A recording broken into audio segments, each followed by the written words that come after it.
This is our final installment of our ranking series that we kind of just stumbled into. I think I said to Wes about 6 weeks ago, why don't we rank quarterbacks? And then that dovetailed into running backs, wide receivers, offenses, and we arrived at defenses. We have AMarie on tonight. She is going to go through the top 15 defenses per her opinion, and Wes will give his, and we'll just go back and forth. AMarie, how are you?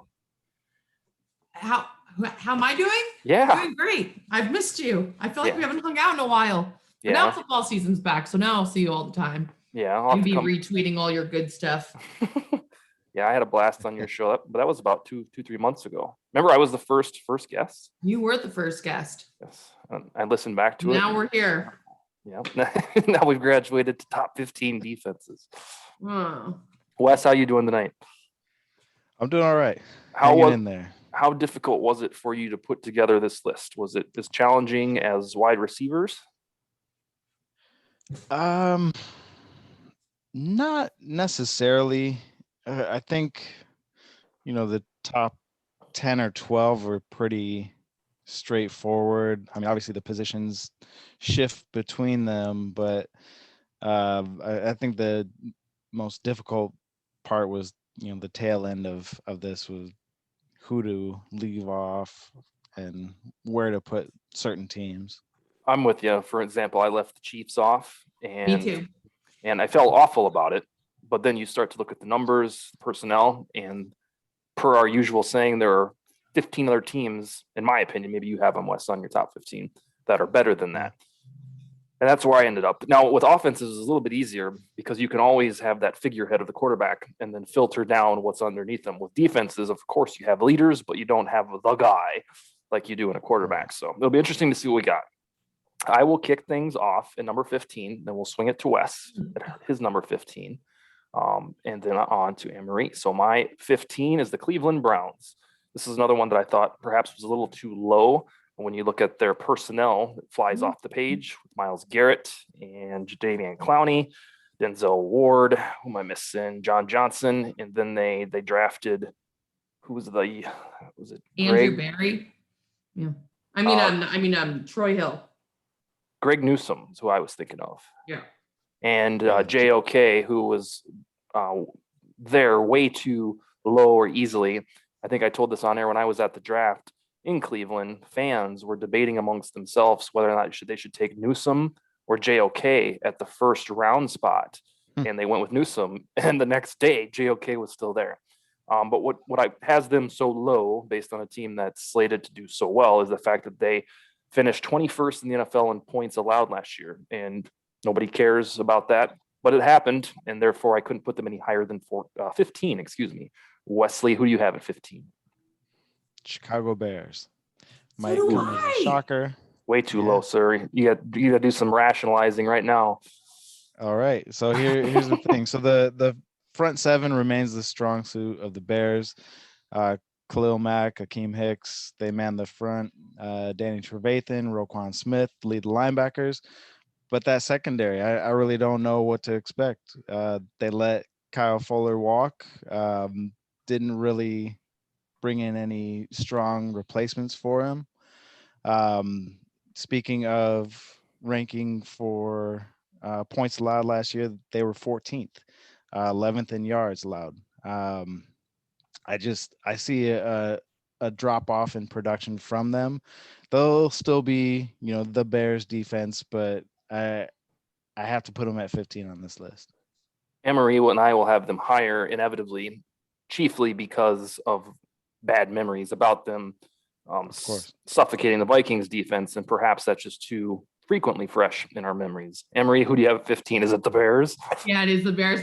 I was torn between the Packers and Bears, but I have more faith in this is emotional for me too, so it was hard. But I said addressed the same thing. I was worried about their secondary, but they hired a new defensive coordinator. I think they're going to be pretty decent, and I have them at 15 as well. So they ended up losing, was it one of their remember there was that night about 2.5 months ago that was all weird when one of the Kyle Fuller was, reported to be on the move.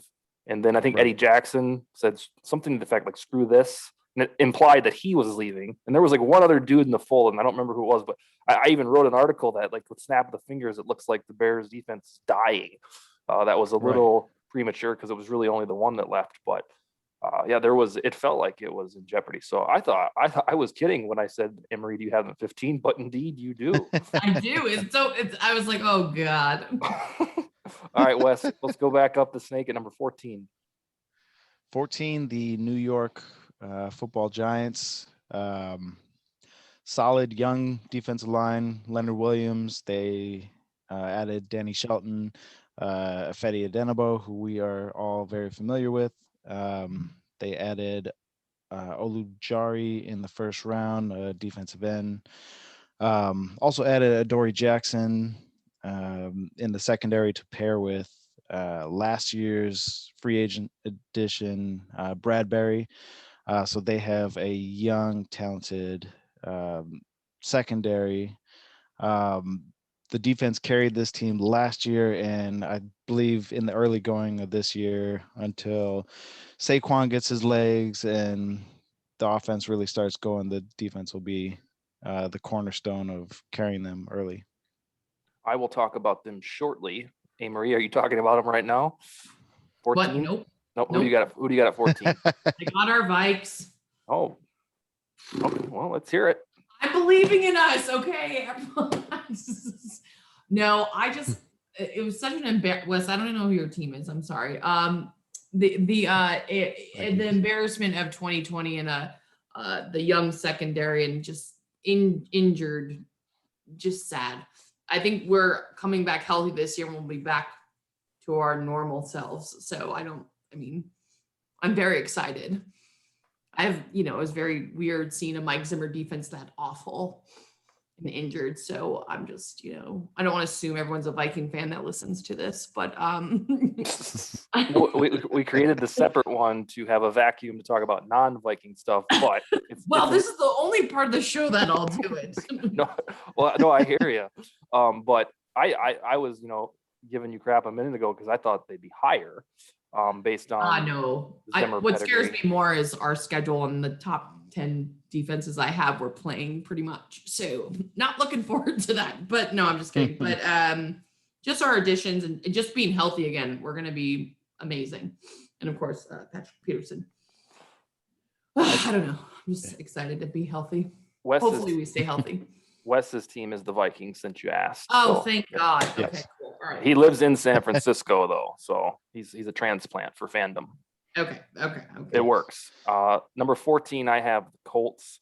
They finished 10th in defense last year from points allowed, which I perceive as the best barometer of a defense.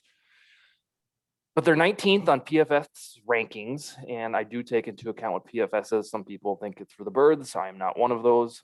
They were surprisingly low there, but when you look at the talent with DeForest Buckner, Kwity Paye, the rookie, who Vikings were mock drafted several times, Darius Leonard, who's just phenomenal, Rock Ya-Sin, Xavier Rhodes, another Viking mention. I think that the talent is there, and we saw it in the top 10 level last year. I don't see a reason that it would dip for this season, and they got big plans there. They always draft so well. They probably have the best front office in the world, or at least in the football world. And the only thing they're waiting on is a fruition of their quarterback that another team is paying for via trade, quite literally. So I'm going to take them at 14, and then that's back to me. Number 13, I have the Giants. I don't have too much to add from Wes's speech because it covered it all. Pro Football Focus has them strangely a little bit low at number 18, but you mentioned they were a top 10 unit from points allowed last year, and that can't be denied. And they flew under the radar from a defensive standpoint because they're the Giants, and how good can they really be? And we're all, fantasy football heads focused on how Saquon does or how Daniel Jones will mature. That it's like the Washington football team. We just sneakily had a good defense, and that's why that division was so ugly competitive for so long. But the same names that you mentioned, especially the rookie Ajulari, he was in that mock draft range sometimes to the Vikings, so I studied him quite a bit. And then Peppers, Dexter Lawrence. So yeah, I'm all in on them being in the top 15, and I have them at 13. Wes, who's your 13? 13 for me, San Francisco 49ers. The return of Nick Bosa will help boost this unit. The departure of Robert Saleh and Richard Sherman, I believe, will hurt this defense.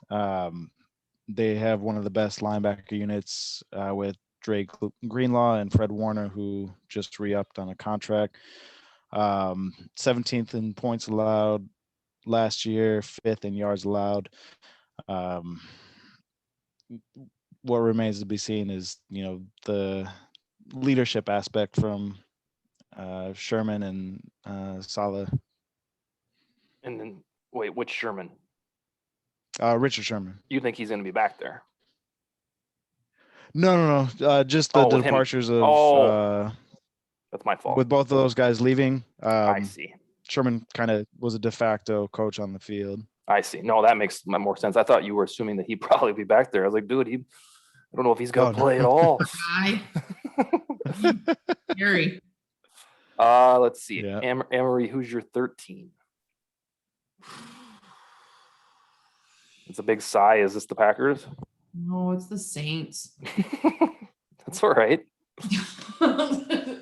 I know they're in trouble financially. And obviously they had an offense that didn't turn over the ball that much. But I don't know how Mr. Winston is going to do. But I think they'll take a step back, but I still think they'll be that top tier defense that they tend to be. And All they right. still have, I hate them so much. That's why we had strong unit. those types of takes are why we invited you on tonight. So Sorry, I'm like, okay. no, I'm not being sarcastic. We're here for the Saints venom. We always will be. Lattimore. I don't even say their names. 13.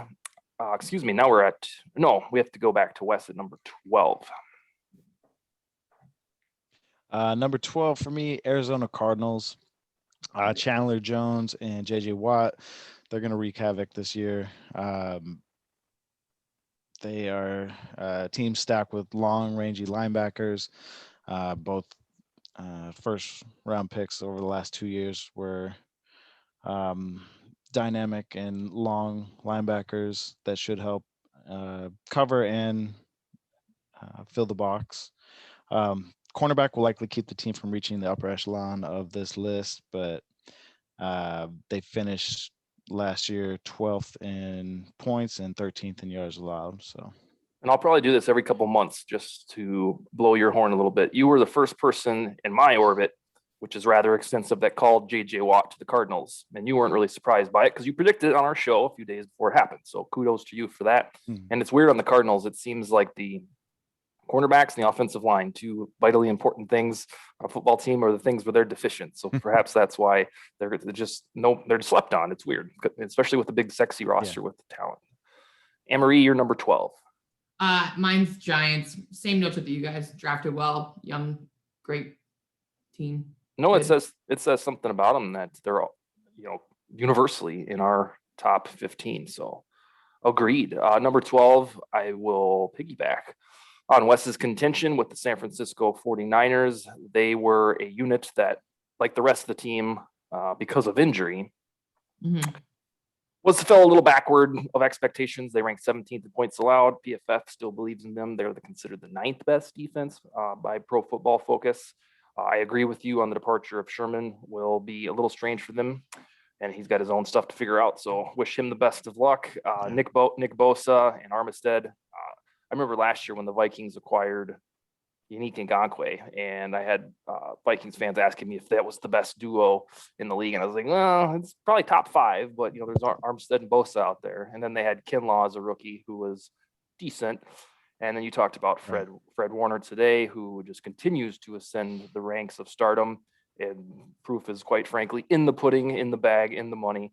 And yes, I don't think that these guys will struggle, and arguably they didn't really struggle a lot last year, but they're on the field a lot. So that's who I have at number 12, and that brings me to number 11 for the Denver Broncos. Our usual tri-host, Jason Bowen, that's his favorite team. He probably would have insulted me for having him this low, but I have reasons for that, and they're damn good ones. So he's really high on this Denver team. I get it. The roster looks great on both sides. Only question marks quarterback. but last year on defense, they surrendered the 8th most points in the league. And that's a lot. So I can't quite plop them inside the top 10 when they were a top 10 worst last year by the numbers. It's another one where PFF is high on them. They're PFF's number 10 heading into the season. And they're just, absolutely peppered with talent, like on their whole roster, whether it is Chubb, Von Miller, Patrick Surtain, the rookie, Kareem Jackson. The secondary is probably the best in the league with Fuller's addition. And yeah, it is phenomenal from a depth chart standpoint. And that's my 11. What is your 11, Wes? 11 for me is the Indianapolis Colts. Last year, they jumped out the gate. They were a top 5 defensive unit early on, and then they kind of lost steam and finished outside of the top 10. They added pass rush in the draft with Kwity Paye and Deo Adenabo, which should help push this defense back up towards the top of that list. 8th in yards allowed, 11th in points. So I think 11's a good spot for them. AMarie, give us your 11. Same. Me and Wes are on the same page here. we've had Sal Spice on 2 or 3 times, and that same thing happened with her and him. So That's really weird. He's just Yeah. good with the ladies, huh? yeah, he's in tune with the female mind. Yeah, what's going on here? That's really funny. So you're number 11. Do you want to elaborate any more, or just for the same reason? It's adding on to him too, and I know they went off towards the end of the season, but I think they're still one of the strongest defenses in the league. Their D line and their offensive line. They're just a good all around team. Yeah, I'm telling you, is it Ballard? Is that his name? Yeah. Yeah. Yep. He. I don't know that you could find a better general manager, and he's cerebral, and that's why I'm on board with believing that the Wentz experiment will work more so than a lot of the naysayers think, because if he did it, he's got a track record. So take us into the top 10, Wesley. Oh boy. All right, coming in at number 10, the Pittsburgh Steelers. Defense is the cornerstone of their franchise. They seem to always have a top 10 defense. This year, this is right where they start. Losses of Bud Dupree and Mike Hilton will be substantial. I believe Devin Bush will take a little bit of time to knock the rust off as well from his season-ending injury.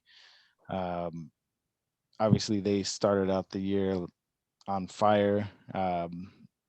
They were a large part of that 11-0 start to the season.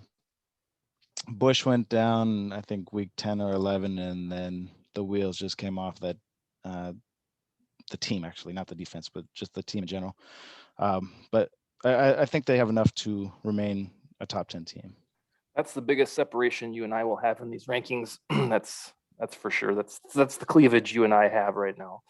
AMarie, who's your number 10?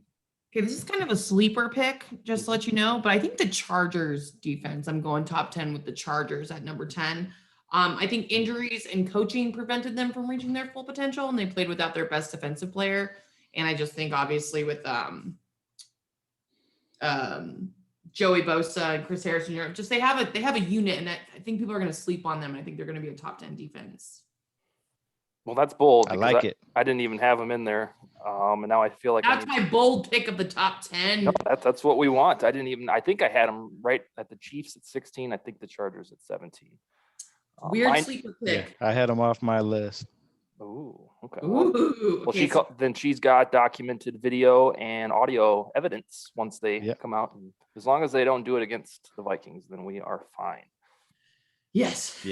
All right, my number 10, a nice segue, is the Minnesota Vikings. I had to put them in the top 10 because that's what they do every year from 2015 until the pandemic season. They were there, they lived there.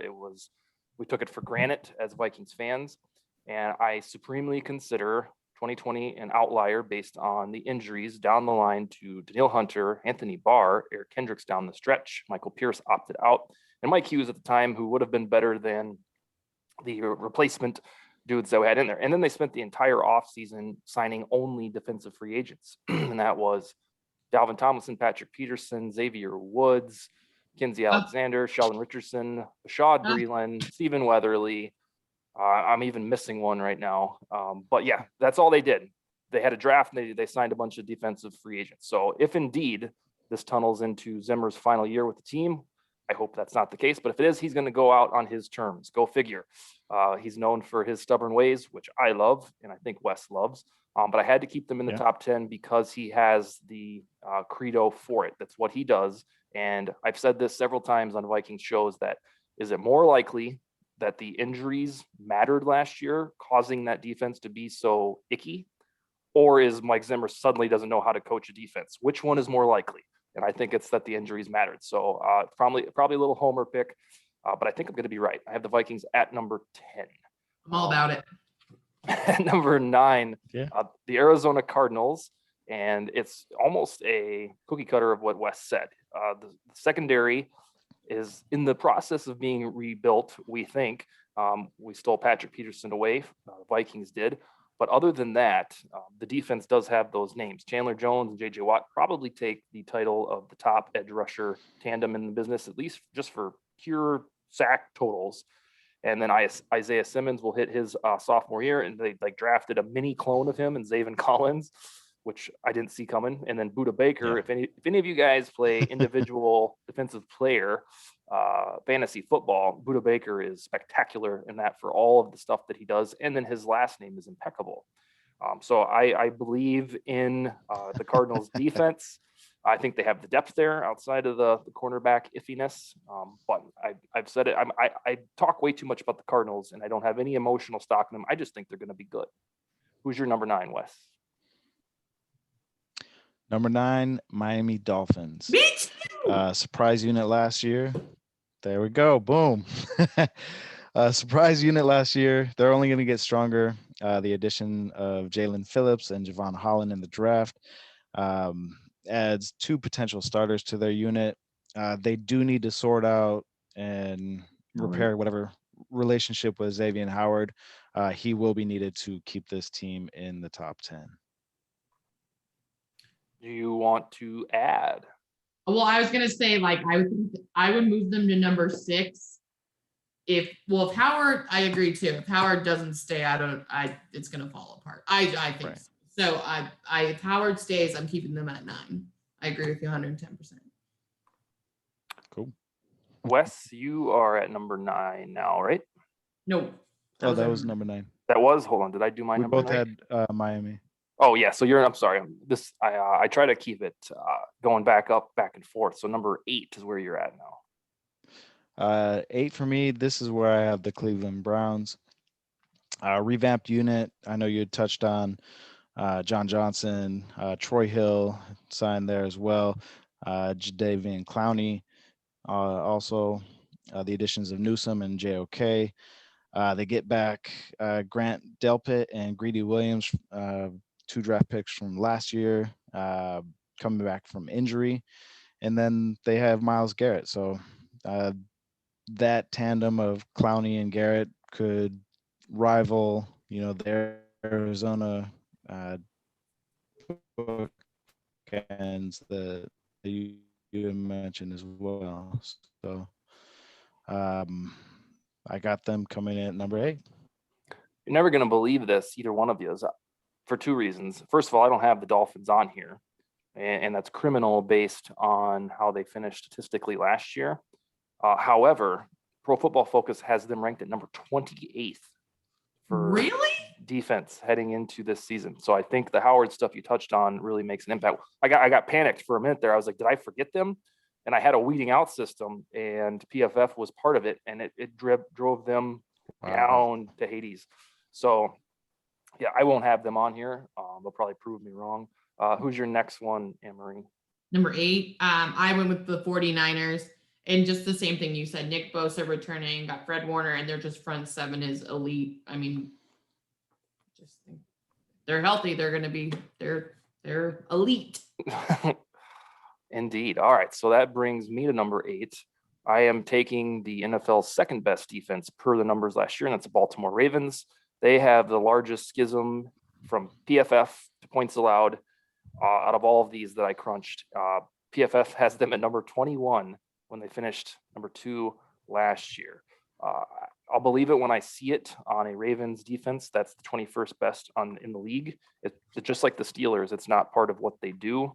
They are built on a foundation of defense. Calais Campbell, Derek Wolfe, Patrick Queen was pretty good last year, Marlon Humphrey, and Marcus Peters. And they drafted the Odafe Owe, the one that wanted his birthright name changed like the day after the draft, which was awesome. I cannot understand why PFF is low on them, and I don't want anything to do with it on that one. So I'm taking the Ravens at 8. And at number 7, I'm taking the Patriots. Another quiet situation last year is we were so focused on how will they be without Brady. We were so focused on Cam's struggles and lack of production because of lack of weapons that nobody cared about the defense. Quietly, it was the 7th best unit in the business, and that should shock absolutely nobody who watches any football, because that's what Bill Belichick does. And even in a year where they couldn't get off the ground for their usual travels into the playoffs, the defense was still a top 7 bunch. And I'm not going to be the guy that doubts Bill Belichick ever. And I believe that even if they didn't have the personnel that jumps off the page, Belichick makes that work. He couldn't do it on offense without Brady, but down the line, and they were missing all those coronavirus opt-outs last year, but they still have McCourty, Gilmore, Hightower, Matthew Judon, Lawrence Guy. So yeah, Van Noy, I'm going to stick with them at number 7. And if they can figure out their quarterback stuff, whether it's Mac or Cam Newton, they might just sneak back in the playoffs, because that's what Billy Paycheck does. Do you guys ever hear that maddenism about him? No. His nickname when he was a young coach was Billy Paycheck. And I remember my close friend in Minneapolis and I were like, I wonder why. And they elaborated on it moments later, and they said because he really liked getting a paycheck when he was younger. And I remember my 22-year-old brain hearing that, thinking, well, I wonder who doesn't like getting a paycheck. So, and the other thing that's interesting about Bill Belichick, and not many folks know this, is that it's actually not pronounced Bill Belichick. It's Bill Belichick. But really? Yep. Bill Belichick. And he never corrected anybody, but his, dad and granddad, mom were all whatever, blah, blah, blah, Belichick. So that's a factoid that our listeners can take forth to the cooler tomorrow. Who is up next for you, Wes? 7. Number 7, this is where I slapped the Denver Broncos in.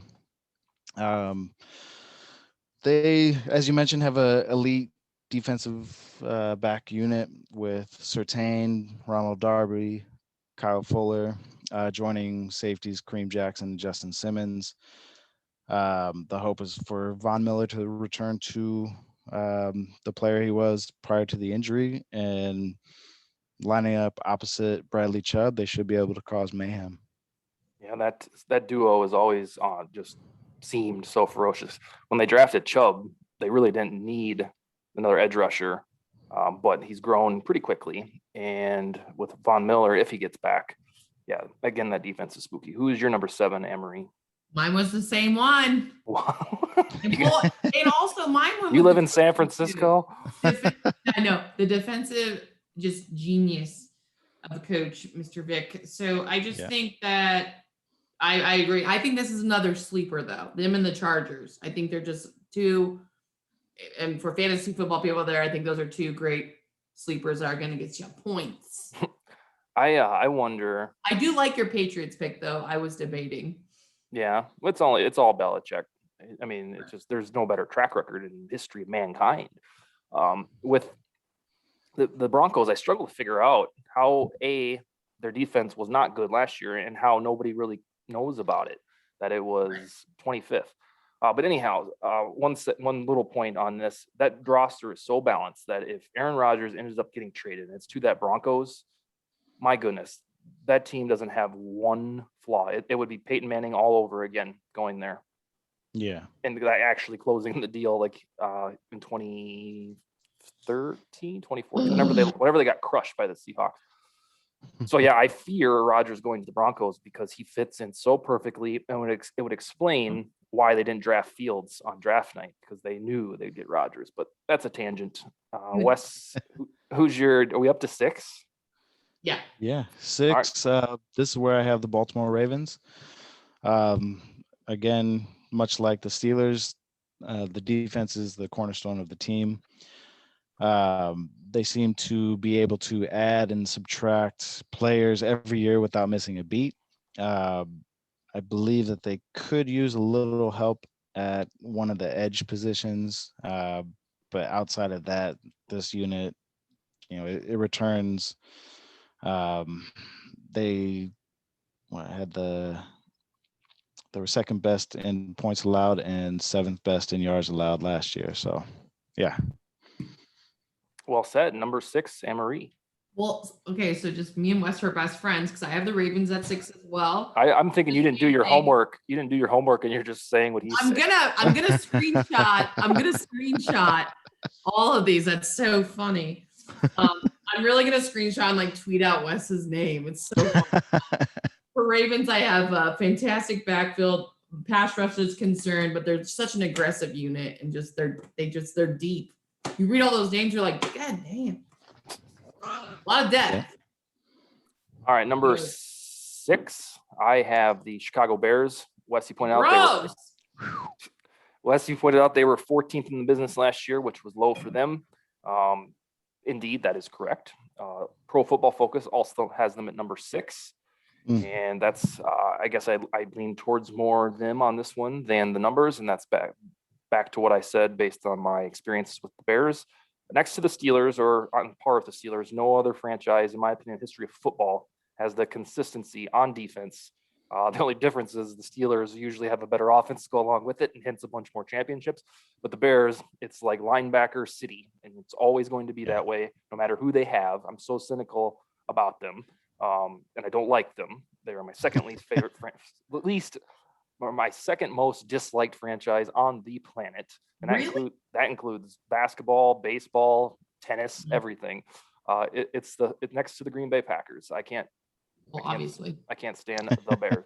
But so here's the deal: they have the best linebackers trio, bar none, in my opinion, in the business between Roquan, Trevathan, and Robert Quinn, I believe.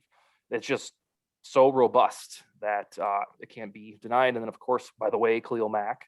And indeed, it's going to hurt that Kyle Fuller strangely got jettisoned to Denver. But it's kind of one of those things that they'll figure it out. They always do. And therefore, out of respect, I have to put them in the top 6. Whatever. Number 5. Wow, I'm really number 5, the New Orleans Saints. One of the little known facts, and I don't know if Wes is going to concur with this or not. 5? Yeah, their defense is actually good when you do your homework and take a peek at it. Last year, it was top 5. It ranked 5th in the league in points allowed.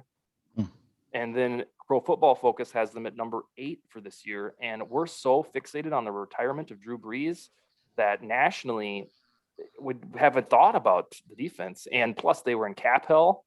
We just assumed they can't recover from that. Well, quietly, the defense has stayed the same. The only big question mark they have at all is quarterback. And it sounds like they might even do a twosome between the two at quarterback. But personnel-wise, the Saints have it, in my opinion. Same opinion of Pro Football Focus. So they lost Ted Hendricks, though, right? Yeah, he went to the Bengals. Cincinnati, right? Yeah. Mm-hmm. But other than that, I mean, it's a lot of the things that impacted them. It was depth stuff. Their draft was a little weird with Peyton Turner. He was a reach. But still Marcus Davenport, Demario Davis, who's ageless and effective in the middle of the defense, the heart and soul, so to speak. And then all the names that AMarie didn't want to mention: Lattimore, Malcolm Jenkins. Yeah, I don't address them by their names. But hey, they're still cohesive. And maybe I'm too high on them for no good reason, but I just think they're not going to progress. I think they're a good defense. I just don't think they're going to progress. I think it's just going to start moving backwards. Wes, did you not even have them on yours? Don't have them. I have them right outside. Okay. Well, I challenge you just for the heck of it, just to look and see what I got wrong there, because most entities are relatively high on them. And so take a peek at it sometime in the next couple of weeks. Who's your number 5?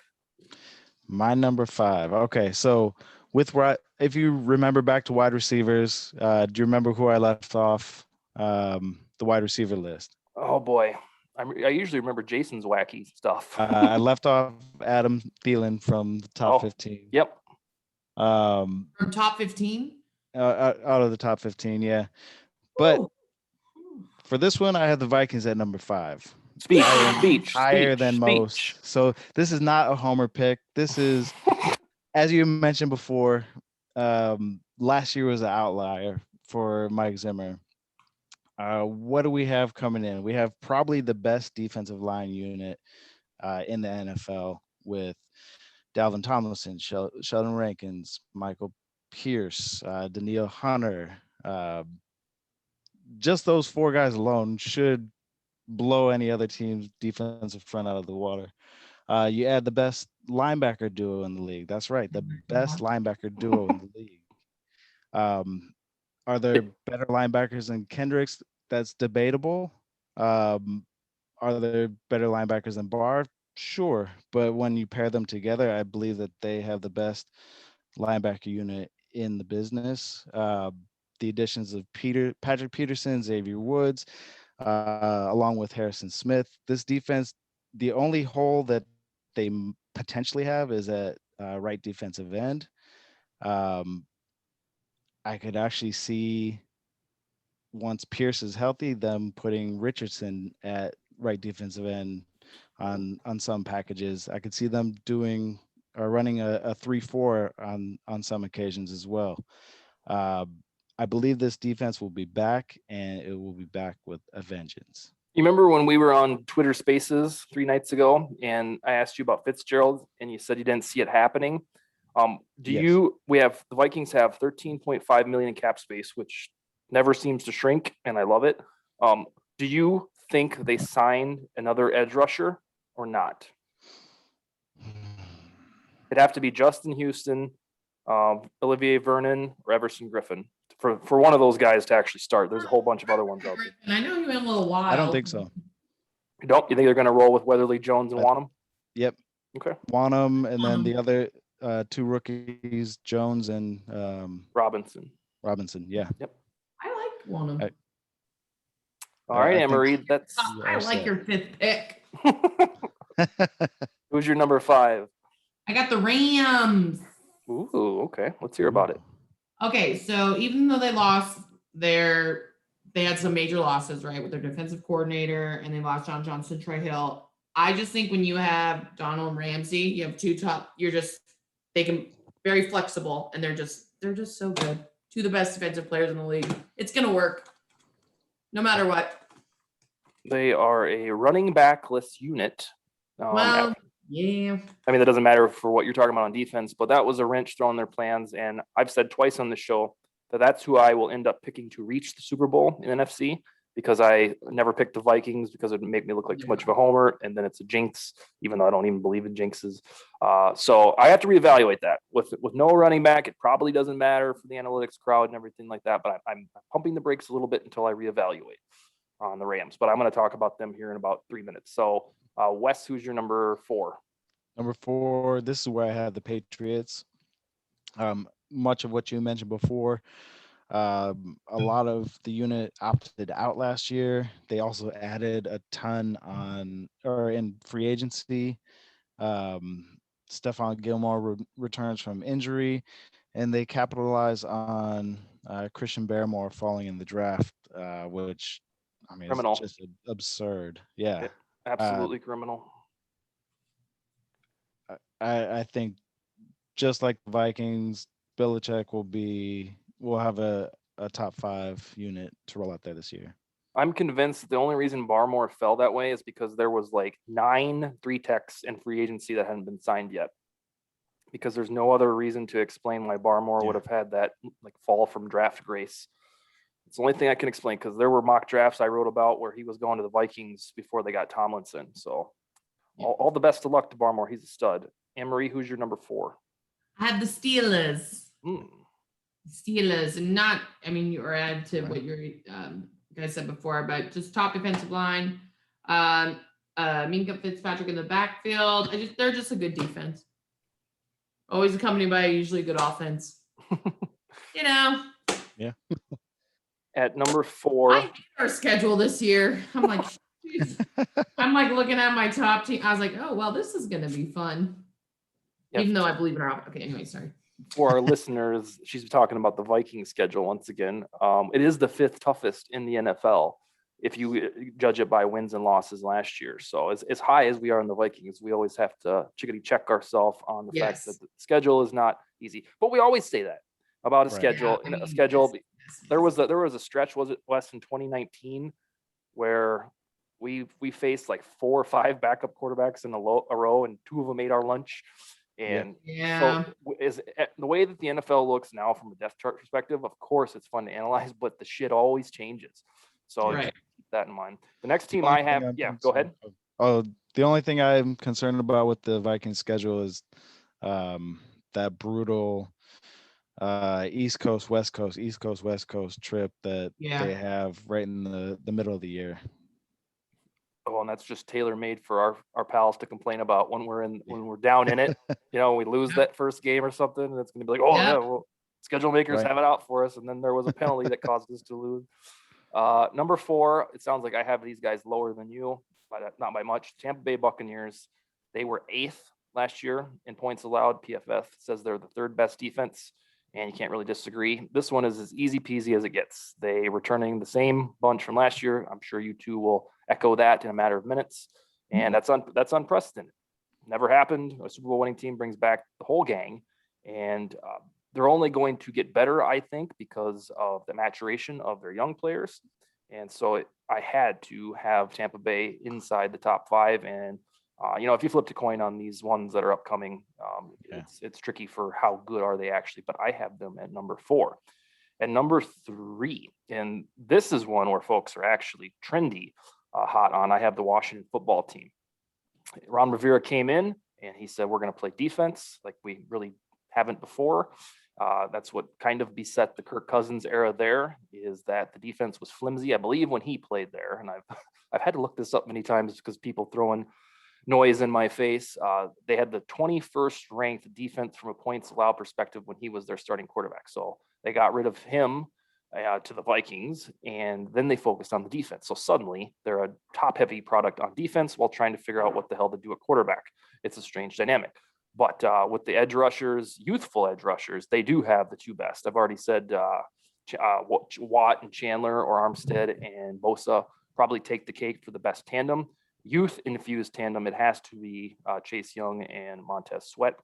And the proof's in how they did it last year with Landon Collins and who's the other guy? John Bostic in the middle. They were an efficient unit last year that flew under the radar until they got to the playoffs. And everybody that watched the game, because Brady was in it, was like, wow, these guys are actually good. And arguably, that Washington football team played the Patriots better than any other team in the playoffs. So they are mandated in the top 3 for me. And who's your number 3, Wes? Same. Washington football team. Wow. I think a full off season in Ron Rivera's scheme will only amplify this unit. Adding Jamin Davis and Benjamin St. Juste in the draft and signing William Jackson in free agency will help to bolster, some minor deficiencies in the unit from last year. So I agree with you. I can't have them any lower than 3.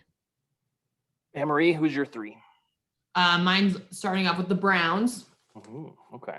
Yeah, I really have faith in this Browns team, and I do believe in football gods as well. Between who they signed, who they draft, and just like I feel like they have everything in place now. Like there should be no reason why they're not a top 3 defense, in my opinion. So have major confidence in the Browns at number 3, and then I have the Bucks at 2. Oh, okay. For all the same like reasons. Said all 22 starters return.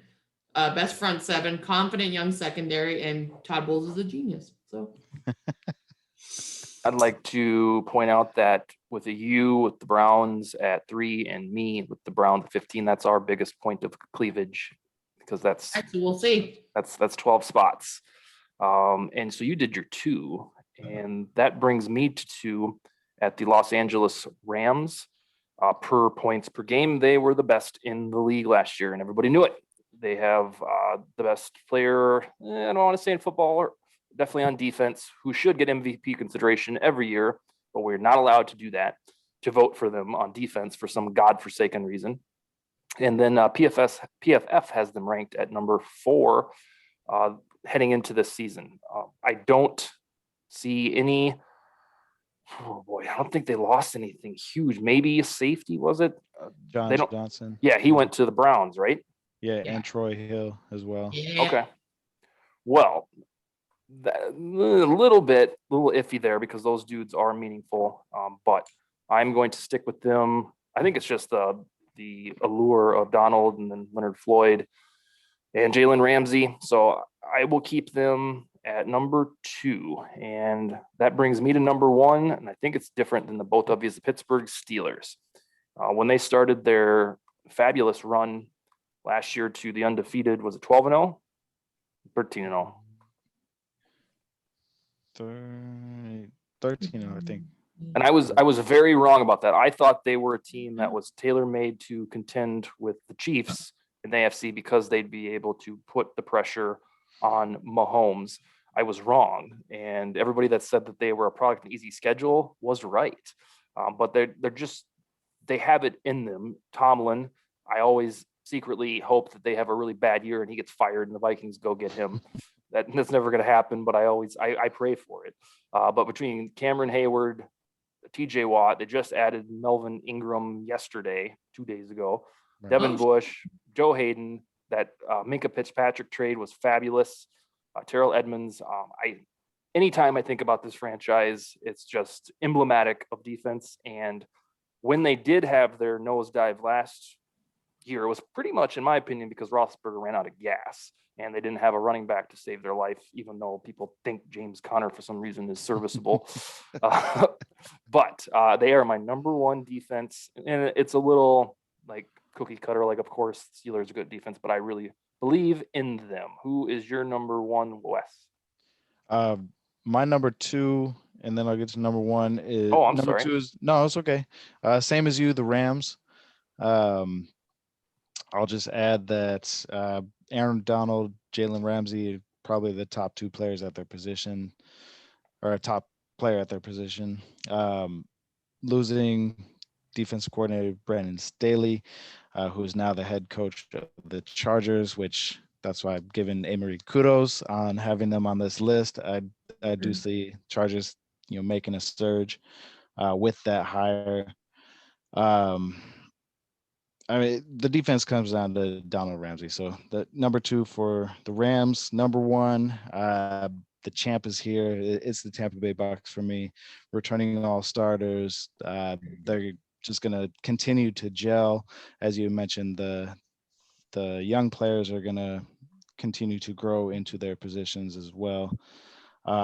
It's their seat until somebody takes it. So Why last year, with all of the big names on the Chargers, were they like 24th in the NFL in points allowed? I remember looking at their depth chart thinking, this is a good depth chart. I think it was for fantasy purposes, trying to figure out why they were so uncoveted, if that's a word. What happened? They just weren't coached well, or what? I believe so. I don't even remember who their defensive coordinator was, but I know they've always been bitten by the injury bug, whether it's offense or defense. And for whatever reason, that unit always underperforms, or the team does. Yeah, maybe it's because of lack of fans in the stands. Probably. And not even related to the pandemic, just in general. All right, AMarie, take us away with your number 1 defense in the NFL. Now here, I still say the Washington Redskins. I hope I don't get canceled. No, the Washington football team. Now this is the thing. I agree with the Buck. I was torn. I was going to do Bucks, then the Washington football team. Mm-hmm. But the whole reason why I'm doing this for predictions for the season is they should be number 1 defense by the end of the season, in my opinion. They're just all adding on to what you guys said. So it should be. That's what I'm saying. Because I agree, Bucks should be number 1, but that's where I was torn between Bucks and the Washington football team at 1 and 2. So you use the R word and you can get away with it because you're a comedian. I know. There's like this long leash that Chappelle rants about. Like, you know, he couldn't Yeah. even be the comedian that he was. Well, you think we can get away with it? We'll see. Yeah, that's what I mean. All right, so in about Wait till I'm important, then it will matter. yeah, then they'll pull this podcast up with the weird looking Norway hat guy, and they'll be like, "Remember when she said that slur?" All right, so tell us more about what you're doing. We got about 3 minutes left. We want to hear about your life, and so the Want to hear about my life? yeah, your comedy. This is exciting news. I think I'm the first female hired. Don't cancel my video, but I'm the first female. I'm gonna be on air sports radio here in New Mexico for the Cumulus Media. It's the sports animal 95.9 and 6:10 a.m. I'm going to be on in the morning shows. Nice. Really? Okay. That's new news. You broke it. And you're going to be talking. Charges at number 10. And comedy slowly coming back. And my comedy album, Name 3 Players, will be out eventually now that I can perform and actually record it. So when you go on that show in the mornings, do you talk about all sports? yeah. So like if the US Open's going on, it'll be like because after us is like, it's local people, like a local legend here. But it's like, you know, Jim Rohn, Dan Patrick. It's like a 3-hour from like 7 to 10. Okay. So do you figure in that region, you'll be surrounded by Cardinals, Broncos, and Texans fans, or how does unfortunately, New Mexico's dominated by Cowboy fans because their drunk uncles in the 90s are still stuck in the 90s. Well, then you're going to have a comedic heyday with that. No, but yeah, so usually it's Broncos, Cowboys primarily in Albuquerque where I am now. But yeah, and I'm just excited for more and more comedy slowly is getting back to normal. So. Yeah. I drove through Albuquerque about 6 weeks ago. Well, where was I? New York? No, you were ignoring me is what you were doing. So no, I was not. No, I was not. You know what? Have you been to Santa Fe? Yes. Well, I'm from here. Okay, so this attitude, first of all, of the yes, I've been. That's a little perplexing. Okay, I'm sorry. It's the capital, and there's nothing much else to do here. So so we took a trip to first stopped in Denver to see my mother-in-law, and we hung out there, and then they followed us throughout the Southwest on their motorcycle, her and her husband, and we went to Moab. We went to Moab, and then we went to the Grand Canyon, which just blew my mind because when we got to the Grand Canyon, I thought you'd go down and look down in the ditch and be like, "This is sweet," but it's so vast that my brain. Isn't it cool? Yeah, I wish we could. I will at some point spend like a whole week there with my wife, and then we went to Phoenix, which was really cool because we went to that Vikings bar in Phoenix, and then we had our last stop in Santa Fe just for the heck of it, and it was such a unique town. I kept telling my wife that it felt like we were in Mexico. Because of all the things that were in Spanish and then like the farmers markets and stuff. And it was unlike any other town I'd ever spent a day or so in because it just didn't feel like certainly like the Midwest where I was reared. And it just felt awesome. Isn't it pretty? It's like cool. It's like a eccentric. It's cool. Yeah. And the architecture too. It's like just a whole different thing. So a lot of fun. Oh, that's so cool. Yes. Well, yeah, it was fun too. All right. So they're going to check out your album. You got your show coming up and you'll come back and visit us. Yeah, I'm back. I just was gone for a little bit. Remember you told me to go dabble in some darkness? Yep. That was, yeah. Well, people can take that as they want it, whatever they want to think that is. Well, but, you know, on your own, not with me. That's what the group needs to. No. Wes used to dabble too, so he gets it. Oh boy, people are gonna be like, "What are they talking about?" All right. Well, on that mysterious note, awkward, mysterious note, Wes will be back next Wednesday, and I think we'll get back into our swing of trend-like topics, current event news, because training camps will have started. Yeah. And that's all we got tonight. And peace. Later. Well, thanks, AMarie. I really have missed you. Likewise. You're gonna have to. Like, hey, how did you? And Wes, I do like you too. What? Another Thank thing. you. Dustin's my buddy, and let's be honest. I did get a boyfriend too, so I've been kind of boyfriend mode. Yeah. That's good. The thing about Wes. I never do boyfriends. What? The thing that's unique about Wes and the whole reason he and I became friends over a year ago now is because Vikings, liberal politics, and LeBron. And then we both recovered from alcoholism like the same year too. All these strange coincidences. But anyhow, he's a Laker for it. fan. He's a Laker fan through and through. And AMarie is a LeBron enthusiast. Oh yeah, you guys are gonna get Chris Paul now. What do you mean, Nice. you guys? You don't Lakers. so you don't cheer for Oh, I meant LeBron? like no, I support you and LeBron and everything. I'm saying, I mean, I'm sorry, we are getting Chris Paul. That's more like it. Yeah, that would be a fit. I also saw the Westbrook rumor today, but I'd much rather have Paul. Although, if there was ever a spot where Westbrook could click, it might be. What do you think about Westbrook, Wes, on the Lakers? I love Russell Westbrook. He's, I've always loved him. I like him as a player. I think he's towards the bottom of the list of those players, the Kyle Lowrys, the Chris Pauls that we could add just for the lack of spacing. Yeah. Shooting. Yeah. I would take Paul if that ended with a thud, losing 4 straight to the Bucks. I would take Paul. I don't know how. It's always so weird to me in basketball how you can have AD and LeBron, and then the feeling is the cap is stretched. You can't do anything else.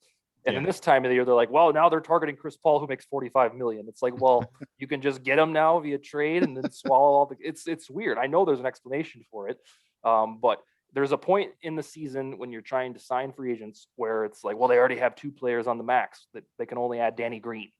Right. And then you have these alerts to your phone that's like, oh, they might get Westbrook, who's like the highest paid point guard in the world. So I'm always like, which one is it?